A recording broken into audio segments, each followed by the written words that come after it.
March 1945. A German pilot's navigation error placed the world's most advanced fighter jet directly into British hands. Within weeks, engineers in a rain-soaked hangar outside London would unlock secrets that would transform aerial warfare forever. The Luftwaffe's technological crown jewel, designed to dominate the skies and turn the tide of war, instead became the instrument of Germany's aerial defeat. What happened next would prove that innovation born from desperation could triumph over arrogance born from presumed superiority. The morning of March 4, 1945, broke cold and grey over RAF Manston in Kent. Wing Commander Thomas Ashford stood on the tarmac at precisely 08:47 hours, his breath forming white clouds in the freezing air, watching something that defied every principle of aeronautical engineering he'd spent 20 years mastering. The smell of burnt rubber and aviation fuel hung thick in the morning mist. The temperature hovered just above freezing, typical March weather that made metal brittle and fingers numb even inside leather gloves. Before him sat a Messerschmitt Me 262, its twin jet engines still ticking as they cooled, the revolutionary fighter that Allied intelligence had warned about for 18 months, but which few had seen intact. The aircraft's nose bore scorch marks from anti-aircraft fire, and its belly showed damage from the emergency landing that had brought it down in a farmer's field 12 miles inland.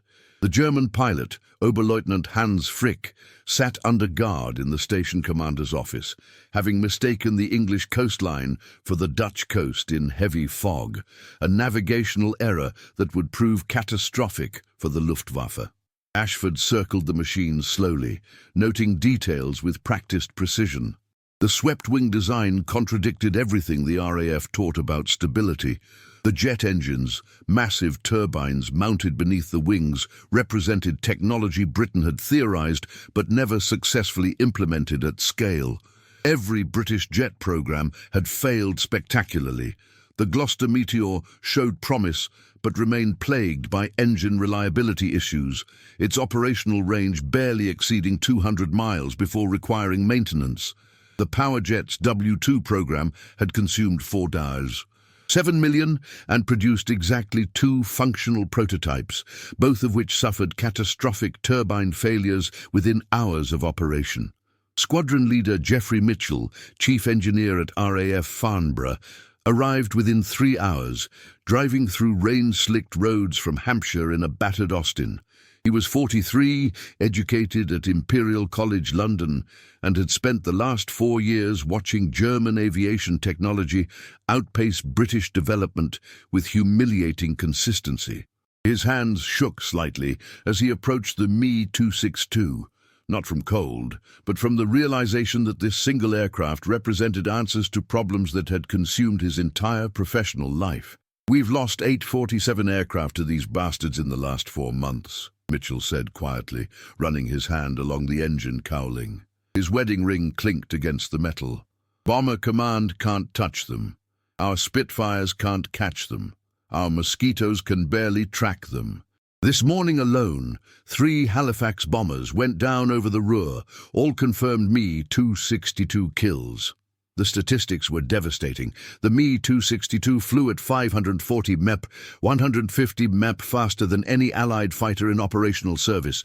Its 4 30mm cannons could destroy a bomber with a 2-second burst. German jet fighters were achieving kill ratios of 4.1 against conventional Allied aircraft. And that ratio was climbing as Luftwaffe pilots gained experience with the type. If Germany could produce these jets in meaningful numbers, the entire strategic bombing campaign that was supposed to cripple German war production would collapse. Without air superiority, the Allied advance across Europe would stall, bleed, and potentially reverse. Air Chief Marshal Sir Hugh Dowding's assessment, delivered via secure telephone from London at 11:30 hours, was characteristically blunt. "Gentlemen, if the Germans deploy 500 of these aircraft, we lose the air war. If we lose the air war, we lose Europe. We have perhaps 60 days before they achieve that production capability. I don't care what it takes. You will understand how this machine works, you will identify its weaknesses, and you will provide our pilots with tactics to defeat it. Failure is not an option His Majesty's government can accept. The problem was that understanding the Me-262 required reverse engineering technology that existed nowhere else in Britain. The Jumo 004 turbojet engine represented metallurgical and thermodynamic engineering that British industry hadn't achieved. The aircraft's control systems, hydraulics, and aerodynamic design contradicted established principles. Worse, every attempt to test fly captured German aircraft had ended in disaster. 2 Focke-Wulf 190s had crashed during evaluation flights at Farnborough, killing their pilots when unfamiliar control responses caught RAF pilots off guard. Mitchell assembled his team over the next 18 hours. Dr. Sarah Thornton, metallurgist from the National Physical Laboratory in Teddington, had pioneered high-temperature alloy research for Rolls-Royce, but had been sidelined when her female gender made military contractors uncomfortable. Flight Lieutenant James Holbrook, test pilot with 847 hours in type, had survived 3 bailouts and carried burn scars on his left arm from a typhoon fire over Normandy. Technical Sergeant Robert Davies from Cardiff had left his job at the Treforest Royal Ordnance Factory, where he'd spent 4 years building Bristol Hercules engines. 12-hour shifts, 6 days per week, for wages that barely fed his family.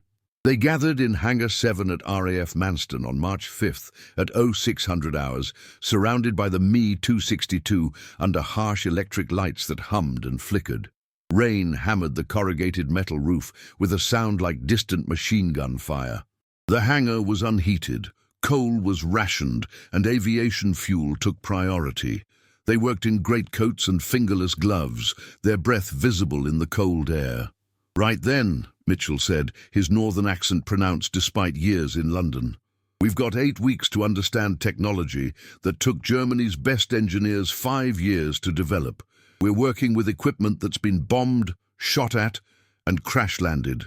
We have no manuals, no specifications, and no time. The Luftwaffe knows we have this aircraft, and they'll be changing tactics assuming we've learned its secrets, whether we actually have or not." Dr. Thornton knelt beside the starboard engine, examining turbine blades with a jeweler's loupe borrowed from a Canterbury watchmaker. "These alloys are remarkable," she said, her Oxbridge accent crisp and precise. "The turbine inlet temperature must exceed 850 degrees Celsius, temperatures that should melt every alloy we currently use. Somehow they've developed heat-resistant materials we haven't achieved." Her hands traced the compressor stages, each blade shaped with mathematical precision that British manufacturing couldn't match. Holbrook sat in the cockpit, adjusting the seat position, testing control stick resistance. "Throttle response is nothing like our aircraft," he reported. "There's significant delay, 3 to 4 seconds between throttle input and engine response. That's a vulnerability. But once at speed, the acceleration curve is extraordinary. If their pilots understand this characteristic and we don't, they'll slaughter us in engagement." Davies photographed every component with a Kodak camera using precious flashbulbs requisitioned from London. Each photograph required careful notation, position, angle, adjacent components. He worked methodically, professionally, documenting the machine with craftsman's precision. "Fuel system is fascinating," he observed, his Welsh accent soft. "They're using a completely different feed mechanism, pressurized, not gravity-fed. Reduces fire risk, increases reliability. Clever." The first night, working until 200 hours, they identified 17 design innovations that British aviation had never considered. The swept-wing geometry reduced drag at high speed, but required completely different control inputs during landing. The tricycle landing gear, nose wheel forward, contradicted the tail dragger configuration that every British fighter used. The cockpit pressurization system allowed high-altitude operations without oxygen masks. Each innovation represented months or years of research that Britain would need to replicate, but understanding the technology meant nothing if they couldn't identify tactical vulnerabilities. The Me-262 wasn't invincible. No aircraft was. The question was finding its weakness before German production ramped up and flooded the skies with jets that British pilots couldn't counter. Mitchell stood before a chalkboard at 0300 hours, writing observations while his team drank bitter tea from chipped mugs. "The throttle lag is exploitable," he said, circling the phrase. "Jet engines can't rapidly change power settings like piston engines. If we force them into situations requiring sudden acceleration, they're vulnerable." "What else?" "Landing speed," Holbrook offered, his voice hoarse from fatigue. "This thing comes in hot, 140 mph minimum. Compare that to a Spitfire at 85 mph. During approach and landing, they're exposed. Can't maneuver, can't accelerate quickly, completely committed to the landing pattern." Dr. Thornton added, "Engine reliability is questionable. These turbine blades show micro-fractures from heat stress. British metallurgy can't replicate their alloys, but apparently German metallurgy can't fully solve heat stress either. Time between overhaul must be extremely short, maybe 25 operational hours before engine replacement." The picture emerging was nuanced. The Me-262 was formidable, nearly untouchable in its performance envelope. But it was also fragile, temperamental, and dependent on conditions that British tactics could exploit. The jet engines that gave it overwhelming speed also made it vulnerable during throttle transitions. The advanced technology that made it revolutionary also made it maintenance-intensive and logistically demanding. "We need to fly it," Mitchell declared, the decision forming even as he spoke. "Not just inspect it, actually fly it under combat conditions, test its limitations, push it until something breaks. Only then will we truly understand what RAF pilots are facing and how they can survive encounters." The Air Ministry's response, delivered via encrypted telegram at 0930 hours on March 6th, was predictably bureaucratic. "Proposal to test fly enemy aircraft denied. Excessive risk to pilot and intelligence asset. Continue ground evaluation only." Mitchell read the telegram twice, then methodically tore it into strips and dropped them in the rubbish bin. "Gentlemen, Dr. Thornton," he said calmly, "I believe we have a communication equipment failure that prevented us receiving that transmission. Holbrook, how long until you can attempt a test flight?" The test pilot smiled grimly. "Weather clears day after tomorrow. Give me 2 days to study the controls, and I'll take her up." "Do it," Mitchell ordered. "We'll face the court-martial afterwards, if we survive the next 8 weeks." Hangar 7 at RAF Manston transformed into a facility that existed nowhere else in Britain. A laboratory dedicated to understanding technology that officially didn't exist in Allied hands. Over the following 3 weeks, Mitchell's team worked under conditions that would have seemed impossible in peacetime, but which had become grimly normal in the 6th year of total war. The physical environment was brutally unforgiving. March 1945 brought unseasonable cold across southeastern England, with temperatures dropping to -4 °C overnight. The hangar had no heating. Coal allocation went to hospitals and munitions factories, not experimental aviation programs. The team worked in layers of wool and leather, their fingers perpetually numb, taking breaks every hour to warm hands over a small brazier that Davies had improvised from a cut-down oil drum. Rain leaked through shrapnel holes in the roof, where German bombers had strafed the airfield in 1940, forming puddles on the concrete floor that froze overnight. Electrical power was unreliable, rationed to specific hours. The team worked from 0600 to 1400 hours when mains electricity was available, then continued by torchlight and hurricane lamps after 1400, documenting observations in notebooks with pencils because ink froze in their fountain pens. Tea was rationed to 2 cups per person daily. Food consisted of Spam sandwiches, powdered eggs, and occasionally tinned sardines from American supply shipments. On good days, The NAFI provided digestive biscuits that were stale but edible. The pressure of time was constant and suffocating. Intelligence reports arriving daily from RAF Medmenham photo reconnaissance interpreters showed German Me-262 production increasing at an alarming rate. Factories near Munich were producing 15 aircraft weekly, and that number was climbing. Luftwaffe training facilities at Lechfeld were graduating jet-qualified pilots at accelerating rates. Every day Britain didn't understand the Me-262 was another day German air superiority solidified. The technological challenges were staggering. The Jumo 004 turbojet engine embodied engineering principles that Britain's aviation industry hadn't mastered. Dr. Thornton spent 9 days analyzing turbine blade metallurgy using a borrowed spectrograph from Cambridge University. They're using nickel-chromium alloys with trace molybdenum, she reported, her voice tight with frustration. We don't have the refining capacity to produce these materials in quantity. Even if we understood the exact composition, British industry couldn't manufacture them for months, possibly years. She worked 18-hour days, sleeping on a camp bed in the corner of Hangar 7, analyzing metallurgical samples under a microscope by torchlight after electrical power shut off. Her hands developed chilblains from the cold, painful inflammations that made fine manipulation difficult. She never complained. When Mitchell suggested she take a day's rest, she replied with characteristic dry wit. "Rest when Jerry stops building jets, Wing Commander. Until then I'll manage." Davies tackled the fuel system, disassembling pumps and lines with mechanics' precision. The Me-262 used a completely different fuel injection system than British piston engines.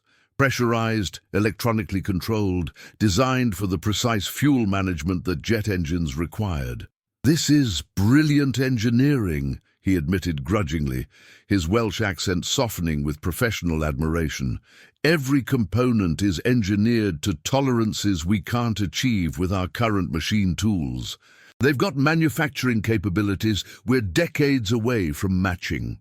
He worked through the night, improvising repairs using parts cannibalized from damaged British aircraft, a fuel pressure gauge from a scrapped Wellington bomber, hydraulic lines from a written-off Spitfire, electrical connectors hand-soldered using wire salvaged from destroyed radio equipment. His workshop became a testament to the make-do-and-mend philosophy that had sustained Britain through 6 years of total war, fixing the world's most advanced aircraft using scraps and determination.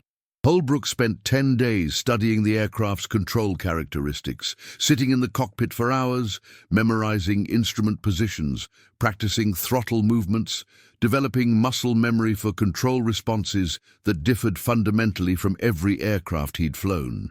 The Me-262's swept wings and jet propulsion created flight dynamics that contradicted his 2 decades of aviation experience. Landing approach speeds were 50% faster than British fighters. Control stick forces were heavier. The throttle lag, that 3 to 4 second delay between throttle input and engine response, required completely different tactical thinking. "It's like learning to fly all over again," he told Mitchell during a brief tea break. "Everything I know about aerial combat doesn't apply. Speed and altitude management are completely different. Energy conservation strategies are reversed. If I think like a Spitfire pilot, this jet will kill me." The first ground engine test, conducted on March 15th at 0930 hours, nearly ended in disaster. Davies had reassembled the starboard engine after detailed inspection, but without German maintenance manuals. Crucial steps were guesswork informed by engineering intuition. When Holbrook advanced the throttle, the engine spooled up normally for 7 seconds, then produced a sound like tearing metal. Turbine blades shed fragments that punched through the engine casing, sending white-hot metal shrapnel across the hangar. The team threw themselves flat as debris ricocheted off concrete walls. The engine destroyed itself in 14 seconds, filling Hangar 7 with acrid smoke. When the chaos settled, Mitchell stood slowly, ears ringing from the noise, and surveyed the damage. The starboard engine was a complete loss. Turbine stages destroyed, casing fractured, completely beyond repair. The Me-262 was now a single-engine aircraft, and Britain had no spare German jet engines. "Right," Mitchell said, his voice unnaturally calm. "Let's determine what went wrong, so we don't repeat that error." The northern stoicism that had carried Britain through the Blitz now carried his team through technological catastrophe. Dr. Thornton's analysis revealed the cause: improper turbine clearances during reassembly. "The tolerances are measured in hundredths of a millimeter," she explained, showing microscope photographs of damaged components. "We were off by 0.05 millimeters, a margin that wouldn't matter in piston engines, but which causes catastrophic failure in jet turbines." The team adapted. If they couldn't operate both engines safely, they'd focus entirely on understanding the port engine, treating it as an irreplaceable artifact that must be preserved while yielding every possible secret. Davies developed measurement techniques using borrowed precision instruments from Vickers Armstrong. Thornton created detailed metallurgical maps of every component. Holbrook practiced engine start procedures until he could execute them perfectly by touch, eyes closed. The tactical analysis proceeded in parallel. Intelligence reports from 8th Air Force bomber crews provided combat data: Me-262 attack patterns, engagement ranges, vulnerability windows. RAF pilots who'd survived encounters contributed observations via detailed debriefings conducted at RAF Northolt. A pattern emerged. The Me-262 was deadliest in high-speed slashing attacks from altitude, diving through bomber formations, firing concentrated cannon bursts, then using superior speed to escape before escort fighters could respond. But the jet was vulnerable during specific phases of flight. During takeoff, when engines were at full power but airspeed was still building, the Me-262 was slow and exposed. During landing approach, committed to a fast, straight descent, it couldn't maneuver defensively. And critically, during rapid throttle transitions, engine response lag created brief windows where the aircraft was neither accelerating nor maneuvering effectively. "We're identifying the gaps in their armor," Mitchell told his team during a midnight strategy session, speaking over rain hammering the hangar roof. "They've built a magnificent aircraft, but it's not invincible. Every technological advantage creates a corresponding vulnerability. Our job is to map those vulnerabilities so precisely that RAF pilots can exploit them consistently." The breakthrough came on March 24th, when Holbrook successfully ground-tested the port engine through a complete power cycle without incident. The engine ran smoothly from idle to full military power, temperatures and pressures remaining within safe parameters. The sound was extraordinary, a rising shriek that rattled the hangar's metal walls, completely unlike the familiar roar of piston engines. Standing beside the aircraft, Mitchell felt the raw power vibrating through the concrete floor, understanding viscerally why Allied pilots feared this machine. "We're ready for flight trials," Holbrook announced, securing the throttle and shutting down the engine. "Single-engine operation will limit performance, but we can still test critical flight characteristics: throttle response, control authority, stall behavior. That's what matters tactically." Mitchell composed a second telegram to the Air Ministry, this one carefully worded to make denial politically difficult. "Request authorization for limited test flight program to validate tactical countermeasures. Risk assessed as acceptable given strategic intelligence value." The response arrived 6 hours later. Authorization granted. Test flight restricted to airfield pattern only. No aerobatics. Emergency procedures in place. On March 27, 1945, at 14:05 hours under broken clouds and a cold southeasterly wind, Flight Lieutenant James Holbrook climbed into the Me-262's cockpit, strapped himself into a harness designed for German pilots, and prepared to fly an aircraft that represented everything Britain had been fighting against for 6 years. The irony wasn't lost on anyone present. Britain's hope for defeating German jets depended on understanding one German jet so thoroughly that all its secrets became Allied weapons. The moment Flight Lieutenant Holbrook lifted the Me-262 off runway 28 at RAF Manston, everything the Luftwaffe had built its air superiority strategy upon began unraveling. The date was March 27, 1945, 14:17 hours. The weather was cold, visibility 12 miles under scattered cloud at 4,000 feet. The single-engine test flight lasted 23 minutes. In that brief window, Britain gained tactical understanding that would transform the air war over Germany. Holbrook's radio transmissions, recorded verbatim by RAF communications technicians, documented discoveries that German training programs had spent months keeping from Allied intelligence. Throttle lag confirmed, 4 seconds from idle to military power. Cannot execute rapid acceleration maneuvers like piston fighters. Repeat, cannot rapid accelerate. This is exploitable. Sink rate on approach is substantial. Requires careful energy management. Once committed to landing pattern, aircraft cannot abort safely below 500 feet. Landing configuration is vulnerable. Control authority at low speeds is marginal. Aircraft wants to stall asymmetrically. Swept wing creates unusual stall characteristics. Pilot workload during slow flight is very high, too high for simultaneous combat maneuvering. Each observation represented a tactical vulnerability that RAF pilots could exploit. The Me-262's revolutionary speed came with operational constraints that careful British pilots could turn into death traps for unwary German pilots. The intelligence impact rippled outward immediately. Within 48 hours, Wing Commander Mitchell's tactical analysis reached 8th Air Force Headquarters at High Wycombe. Within 72 hours, RAF Fighter Command issued new tactical directives to every operational squadron. The guidance was specific and revolutionary. German Me-262 jet fighters are vulnerable during takeoff, landing, and rapid throttle transitions. Establish standing patrols near known jet airfields. Engage during approach and departure phases when jets cannot maneuver effectively. Force rapid throttle changes through unpredictable maneuvering. Exploit 4-second acceleration lag. The results were immediate and devastating for the Luftwaffe.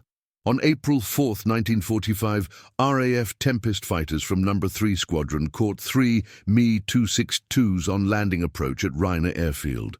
All 3 German jets were destroyed before they could accelerate away, their pilots killed because they couldn't respond to attacks during the vulnerable landing phase. The British pilots executed the exact tactics that Mitchell's team had developed from studying the captured Me-262. On April 7th, American P-51 Mustangs from the 357th Fighter Group destroyed 5 Me-262s in a single afternoon by loitering near Lechfeld training base, striking jets during takeoff when they were slow and unable to maneuver. The American pilots reported, "Just like shooting clay pigeons, they're sitting ducks when they're slow." German intelligence officers analyzing combat reports from surviving pilots noticed the pattern immediately. Something fundamental had changed in Allied tactics. RAF and American fighters were no longer fleeing from Me-262s or engaging in hopeless stern chases. Instead, they were exploiting specific vulnerabilities with surgical precision, vulnerabilities that shouldn't have been known to Allied pilots. Oberst Johannes Steinhoff, commander of Jagdverband 44, the Luftwaffe's elite Me-262 unit, summarized the situation in his daily intelligence brief to Berlin on April 10th. Enemy fighters demonstrate comprehensive understanding of our aircraft's operational limitations. They engage exclusively during vulnerable flight phases. They force throttle transitions that expose acceleration lag. They avoid conditions where our speed advantage is decisive. Conclusion: the enemy possesses detailed technical knowledge of Me-262 performance characteristics. The report landed on Reichsmarschall Hermann Göring's desk in Berlin with explosive implications. The only way Allied forces could possess such detailed tactical knowledge was if they had captured and studied an intact Me-262. The Nazi command's arrogance, the absolute certainty that German technology was unbeatable, had blinded them to operational security. Pilots had been insufficiently trained in aircraft destruction procedures. Oberleutnant Frick's navigational error, which delivered a functional Me-262 directly to British engineers, had been treated as an unfortunate incident rather than the strategic catastrophe it represented. How? Göring demanded during an emergency staff meeting at Luftwaffe High Command.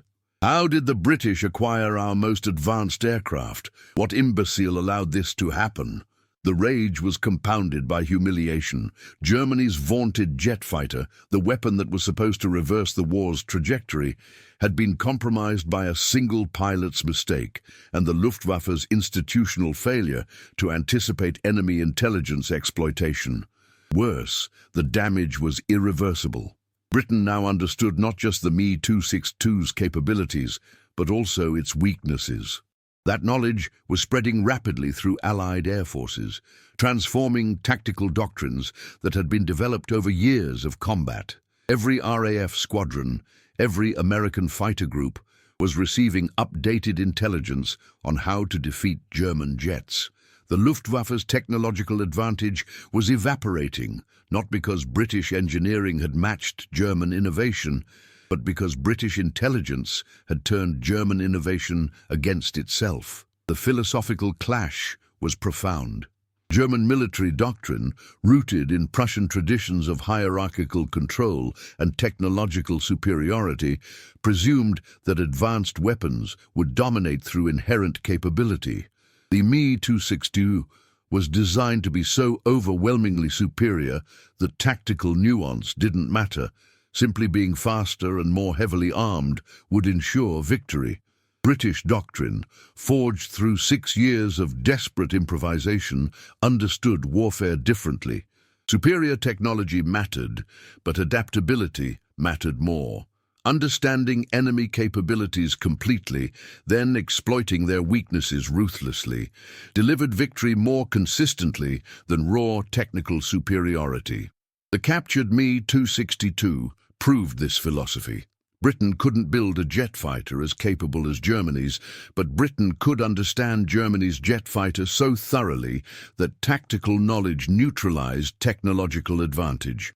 RAF pilots internalized the lessons with characteristic British pragmatism mixed with dark humor. Flight Lieutenant David Roberts, a Tempest pilot with No. 486 Squadron, wrote in his diary after destroying an Me-262 near Parchim on April 15th. Caught the jerry on approach just like the intelligence brief said. Poor sod never had a chance. Committed to landing, couldn't maneuver, couldn't accelerate. Almost felt unsporting, like shooting pheasants on the ground. Almost. Then I remembered the Lancaster crews these bastards have been slaughtering, and I stopped feeling sorry for them. The tactical shift was accompanied by technological dissemination. Rolls-Royce engineers visited Manston to study Dr. Thornton's metallurgical analysis.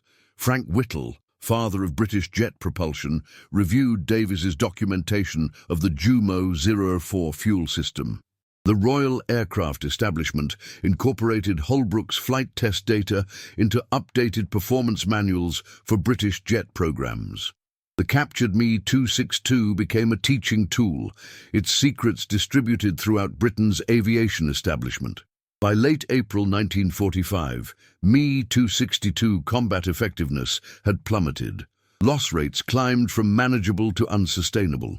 4 jets lost per week became 14 jets lost per week, then 23 jets lost per week. Luftwaffe training couldn't adapt quickly enough to counter tactics that exploited fundamental aircraft characteristics. Pilots were dying in their revolutionary jets because British intelligence had turned those jets' vulnerabilities into predictable death traps.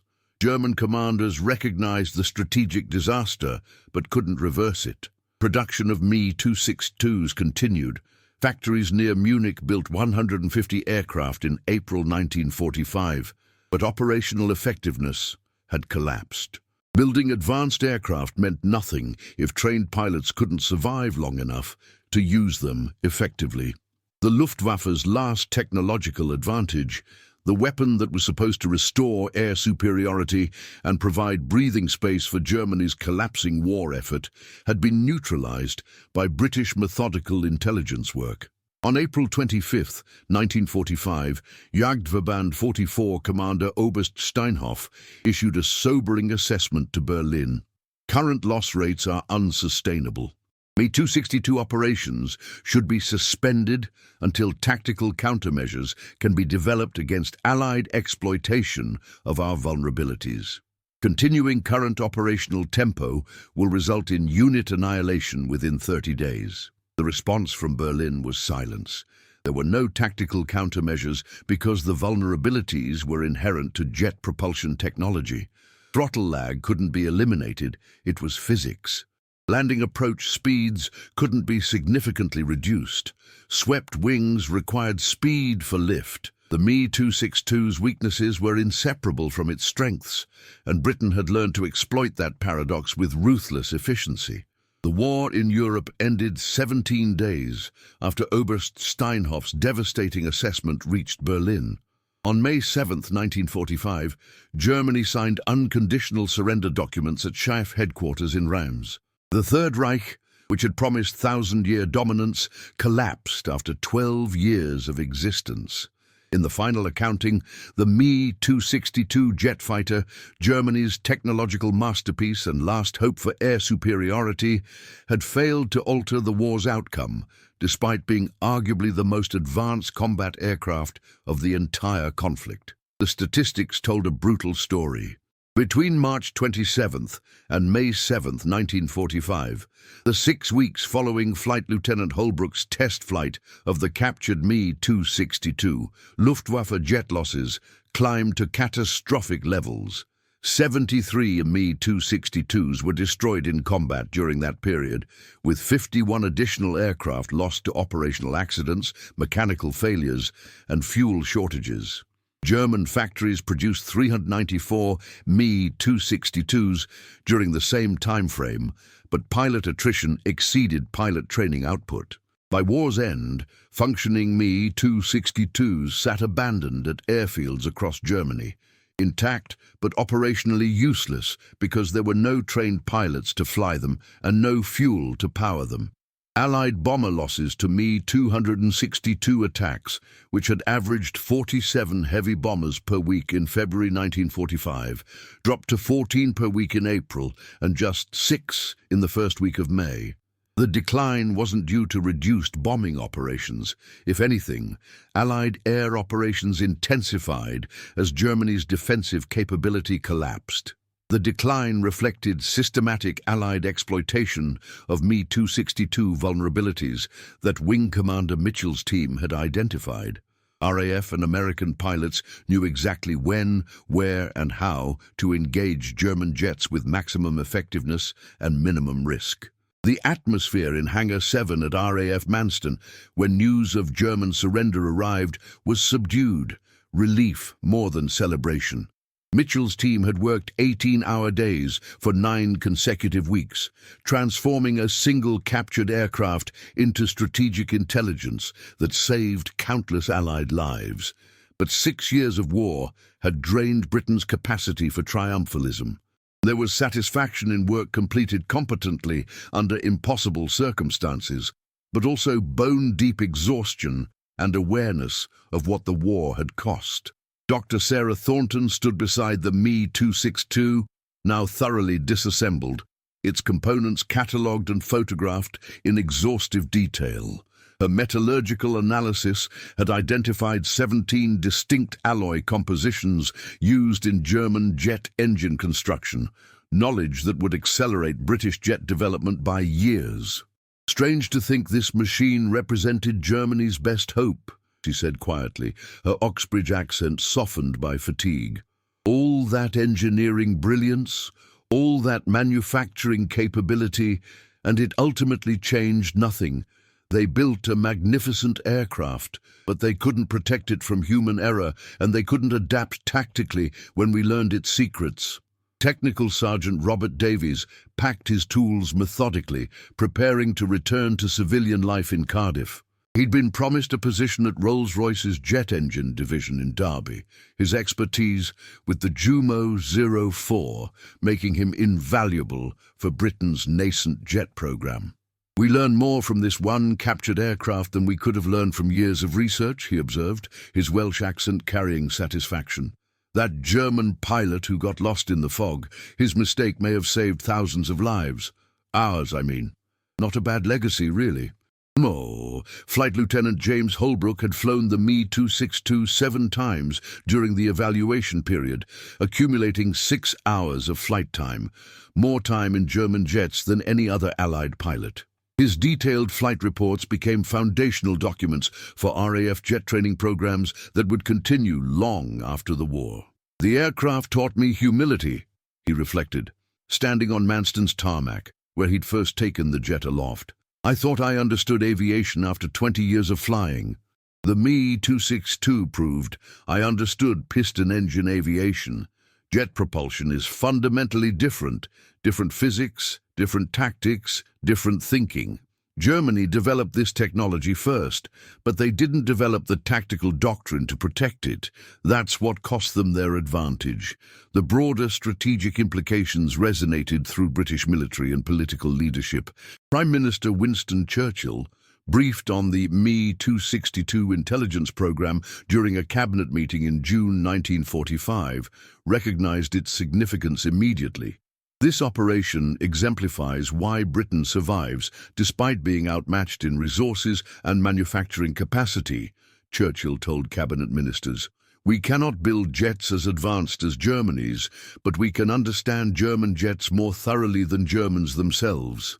We cannot match enemy production, but we can neutralize enemy technology through superior intelligence and tactical adaptation. This has been Britain's strategy throughout this war, using intellect and determination to overcome material disadvantage." The Royal Air Force incorporated lessons from the Me-262 evaluation into post-war jet fighter development.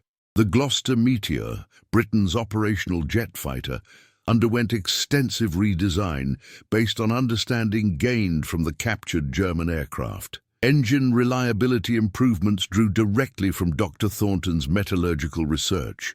Tactical flight characteristics were modified based on Holbrook's test flight data.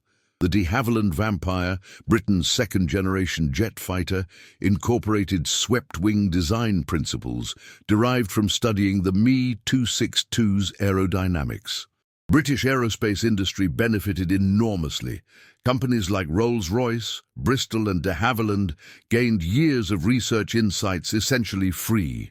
Knowledge purchased not with research funding, but with intelligence work. The captured Me-262 became a teaching tool, displayed at the Royal Aircraft Establishment in Farnborough, where engineers could study its construction in detail.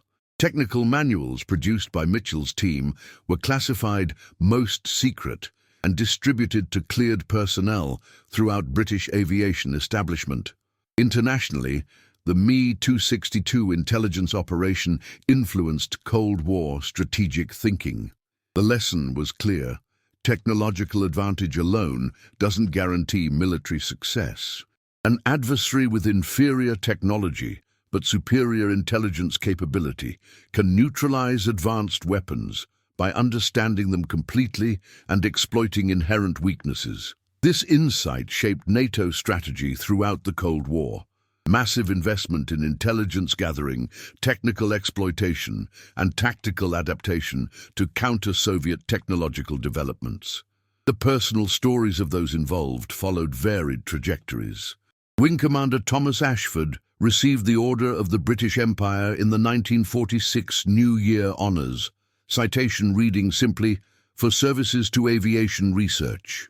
The specifics remained classified for 3 decades.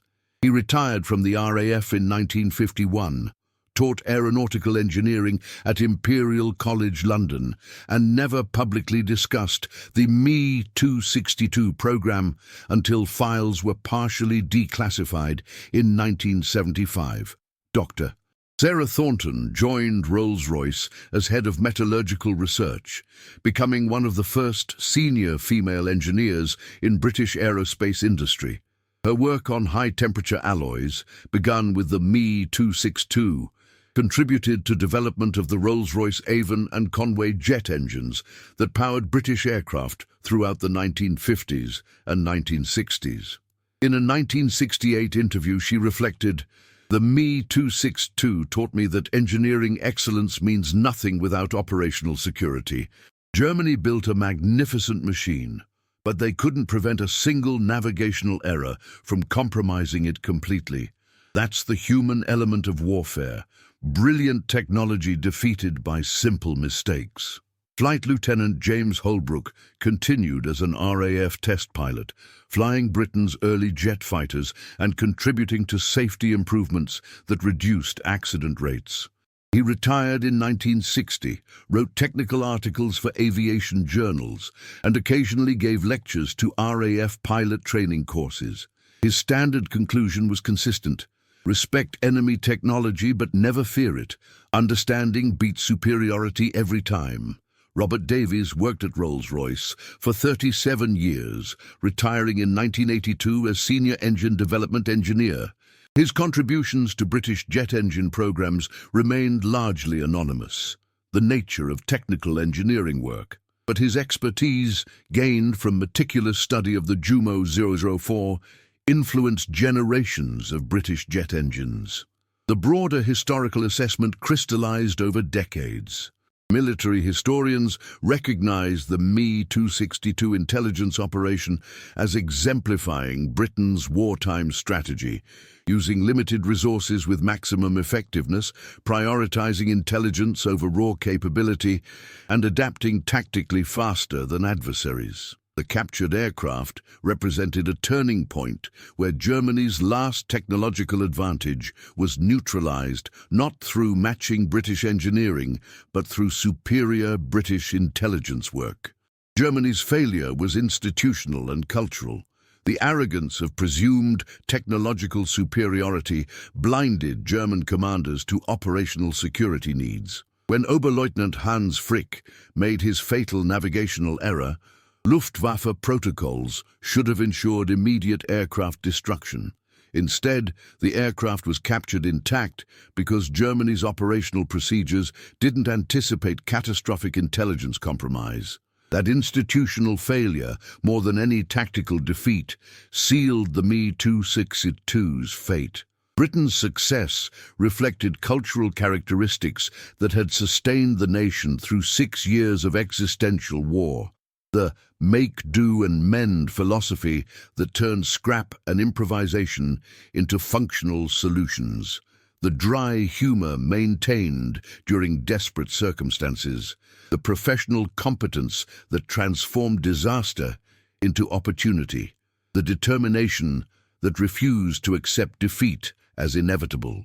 These qualities, more than material resources or technological capability, enabled Mitchell's team to turn one captured aircraft into strategic advantage. The Me 262 remained on display at RAF Museum Hendon, carefully preserved, a testament to both German engineering excellence and British intelligence capability. Visitors examining the aircraft, reading the placard describing its capture and exploitation, seldom grasped the full significance. This machine, revolutionary in design and devastating in capability, ultimately proved that wars aren't won solely by superior technology. They're won by nations that combine whatever technology they possess with superior intelligence, tactical adaptation, and human determination. Qualities that Britain, despite being bombed, blockaded, and exhausted, maintained more successfully than its adversary. The final word belonged to Winston Churchill. Speaking at the 1946 Victory Day celebration, "Britain survived this war, not because we built better weapons, but because we used our weapons better. Not because we were stronger, but because we were more adaptable. Not because we were invincible, but because we refused to accept defeat." The men and women who understood our enemy's secrets, who turned German technology against Germany itself, who proved that knowledge and determination triumph over material advantage, these are the victors of this war. Their names remain largely unknown, their work largely unrecognized, but their contribution was decisive. On a grey November afternoon in 1945, Mitchell visited the now quiet Hangar 7 at Manston, empty except for a few maintenance personnel. He stood where the Me-262 had once dominated the space, remembering the desperate weeks of reverse engineering, the endless cold, the exhaustion, the constant pressure. The hangar was warm now, properly heated, electricity flowing reliably. The war was over. The work was finished. He thought about the German pilot whose navigation error had delivered the aircraft into British hands, about the British engineers, pilots and technicians who'd turned that error into strategic advantage, about the Allied airmen whose lives were saved because Britain understood Me-262 vulnerabilities, about the Luftwaffe pilots who died in their revolutionary jets because their commanders couldn't adapt tactically. War was ultimately about humans, their brilliance and their errors, their resilience and their fragility, their capacity for both innovation and catastrophic mistakes. Germany had built a magnificent aircraft. Britain had learned its secrets. And in that contest between engineering excellence and intelligence capability, between technological superiority and tactical adaptation, the victor had been the nation that understood warfare as fundamentally human, with all the vulnerability and determination that humanity entailed. If this story of British ingenuity, resilience, and the hidden heroes of the Second World War captivated you, hit that subscribe button and ring the bell so you won't miss our next deep dive into the untold stories that shaped history.